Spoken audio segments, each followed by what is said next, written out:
Are you N obedient गाय? क्या तुम सबकी सुनते हो पर अपनी नहीं करते? क्या तुम्हारे साथ ऐसा होता है कि तुम अपने व्यूज़ एक्सप्रेस करना चाहते हो पर तुम कर नहीं पाते? क्या पता कि तुम्हारे जो ओपिनियंस होते हैं वो दूसरों के ही होते हैं, बट तुम उनको सुन सुन के अपना बना लेते हो, क्योंकि तुमने कभी अपनी बुद्धि लगाई नहीं है ज़िंदगी में। क्या तुम्हारे साथ ऐसा होता है? क्या तुम किसी की इतनी ज़्यादा बात सुनते हो कि तुम अपनी नहीं सुनते? क्या तुम डिसीजन मेकिंग में बहुत पुअर हो? अगर ऐसा है, then you are an obedient fucking child, you not a man. You know obedient fucking child. तुम अभी भी मोस्ट प्रॉब्लम अपने पेरेंट्स की जो मोस्ट ऑफ द बातें तुम उनको ही सुनते होगे, तुम उनसे ही सब कुछ एग्री करते होगे, तुम अपना ओपिनियन रखते ही नहीं होगे, तुम अपनी बुद्धि का प्रयोग नहीं करते होगे। अगर तुम ऐसे हो, then you are going to suffer in the long run. तुम्हें शॉर्ट टर्म के लिए बहुत ज़्यादा वो लग रहा होगा कि अरे यार ये तो फन है डूड, मैं तो अपने कंफर्ट में हूँ, मज़ा आ रहा है इसको तो करने में। इट इज़ नॉट मज़ा डूड।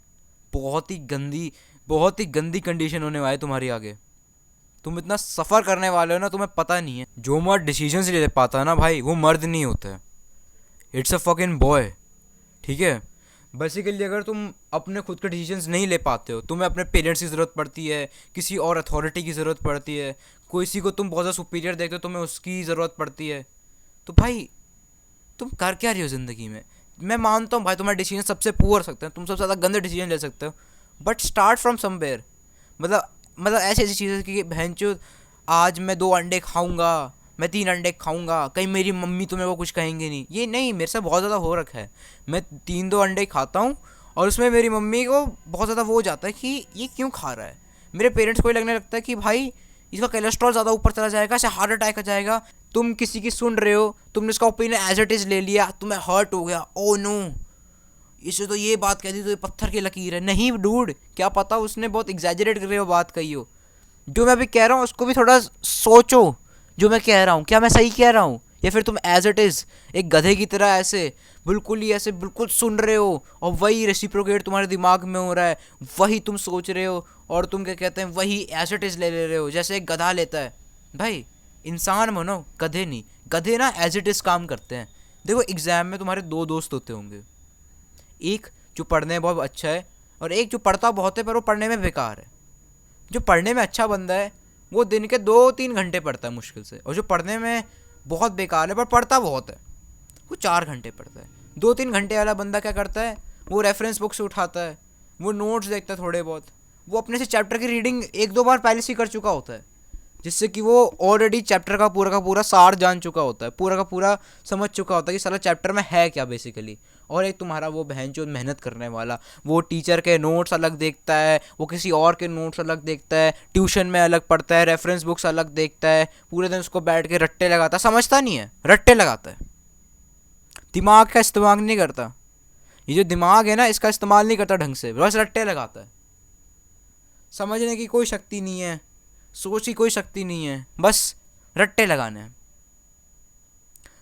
भाई अब तुम बताओ तुम्हें कौन सा दोस्त बनना है?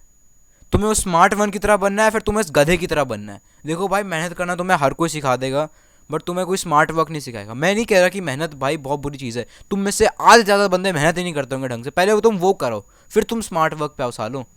तुम्हें स्मार्ट वर्क डिजर्व नहीं करता क्योंकि तुम्हें मेहनत करनी नहीं आती। देखो इसमें बहुत ज़्यादा हमारी गलती है, बट कुछ कुछ गलती सोसाइटी और इस समाज की बहुत ज़्यादा है।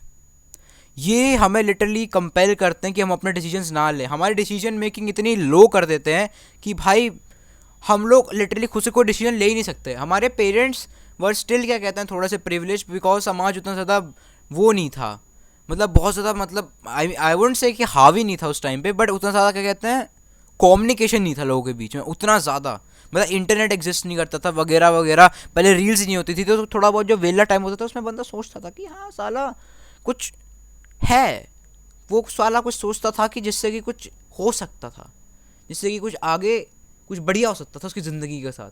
बट आज आज जो थोड़ा बहुत हमारे पेरेंट्स से बच्चा कुचा जो सोचने का टाइम था वो भी रील्स घेर ले रही हैं। रील्स एक ऐसा शॉर्ट फॉर्म कंटेंट जो तुम्हारे दिमाग को सड़ा देता है और तुम उसे फ्री टाइम में हर रोज़ देखते हो। तुम्हारे सोचने की शक्ति इतनी ख़त्म हो जाती है ना भाई, कसम से तुम कुछ भी नहीं कर पाते हो।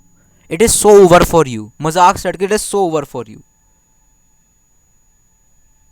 तुम्हें ना भाई चाहिए थप्पड़, पेरेंट्स की तरह से नहीं, किसी और से फिजिकली थप्पड़ नहीं, तुम्हें ना एक साइकोलॉजिकल थप्पड़ चाहिए, जिससे कि तुम वेकअप हो सको, जिससे कि तुम अपनी सोच को थोड़ा बुलंद कर सको भाई, थोड़ा सा यू नो अपना दिमाग की थोड़े न्यूरॉन्स को चला सको।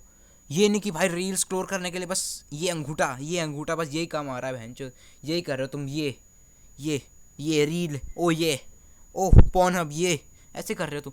भाई दिस इज़ सो फकिंग डम, दिस इज़ सो फकिंग डम। इमेजिन तुम किसी बंदर को ऐसे किसी फ़ोन पे ऐसे लगे हुए 5 आवर्स तक तुम कॉन्स्टेंटली देख रहे हो, कितना डम लगेगा वो बंदा, तुम ऐसे लगते हो। टेक्निकली तुम बंदर ही हो, you are a fucking primate, we are all humans, we are primates. जो तुम गॉड कॉम्प्लेक्स में रह रहे हो उस समय कि हम तो ह्यूमन से तो सुपीरियर बीइंग होंगे, we have intelligence, we have proper conscious, but are you so superior कि हम लोग इनसे अब बिल्कुल ही अलग हो चुके हैं। मतलब एनिमल्स आर लाइक, मतलब बिल्कुल ही ट्रैश हैं। नहीं, तुम वैसे ही काम करते हो भाई, ऐसे बंदर को भूख लगती हो, खाना ढूंढने जाता है ना, तुम्हें भूख लगती है, तुम फ्रिज से कुछ निकालते हो। जब उसे ठड़क चढ़ रही होती है तो कोई बंदरिया को ढूंढता है ना, जब तुम्हें ठड़क चढ़ रही हो तो सारे तो मुट्ठी मारते हो। वेट अ मिनट, इस हिसाब से तो भाई वो बंदर एक एनिमल तुमसे ज़्यादा सुपीरियर हुआ, बिकॉज वो अपना काम भी खुद करता है, माँ के पैसों पे भी नहीं पल रहा है, बंदी भी है उस पर, सेक्स भी मिल रहा है उसे। What are you doing? तुम्हें क्या मिल रहा है? तुम तो इन्फीरियर हो एक एक ऐसी बीइंग से जिसमें कॉन्शियस तक नहीं है, तुम मुझसे भी इन्फीरियर हो। शर्म करो सालों, शर्म करो। इतनी इन्फीरियोरिटी में भाई तुम्हें, मैं तुम्हें इन्फीरियोरिटी में जीने को नहीं कह रहा हूँ, बट मैं तुम्हें ये कह रहा हूँ थोड़ा सोचो। सोचो जो तुम डेली एक्टिविटीज़ करते हो, सोचो उनके बारे में, थोड़ा सा दिमाग लगाओ, साला मैं करता क्या हूँ। इस मोबाइल को, इस मोबाइल को छोड़ो, क्या करोगे इसको पकड़ के? What will you do? कितना देखोगे इसे? क्या हो जाएगा इसे देख के? कुछ भी नहीं होगा, तुम्हारी ज़िंदगी तबाह हो रही है, ये होगा इससे। So I end this video here. Like and subscribe, और नीचे कमेंट करना यार अगर तुम थोड़ा इम्प्रूव हो लाइफ में, बिकॉज मैं तो हो रहा हूँ, आई होप तुम भी हो। Please, we need to grow together. Bye bye.